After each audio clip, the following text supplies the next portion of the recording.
Diduga kecanduan narkoba, Reza 25 tahun nekat membakar rumah orang tuanya di Jalan Kiai Haji Ashari, Lorong Syailendra, Kelurahan Satu Ulu, Kecamatan Seberang Ulu 1, Palembang, Senin 13 Juni sekitar pukul 00.00 waktu Indonesia Barat.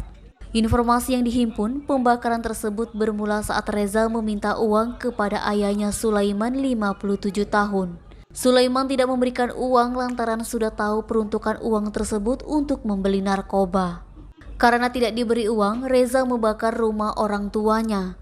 Api pun berhasil dipadamkan pukul 1.00 waktu Indonesia Barat, dibantu oleh petugas pemadam kebakaran. Zainal 57 tahun, tetangga Sulaiman mengatakan Reza sudah sering hendak membakar rumah, diduga sudah kecanduan narkoba. Kapolsek SU1 Kompol Ahmad Firdaus membenarkan adanya kejadian kebakaran. Peristiwa tersebut terjadi lantaran ulah anak pemilik rumah yang diduga kecanduan narkoba. Denny, Sumeko TV melaporkan.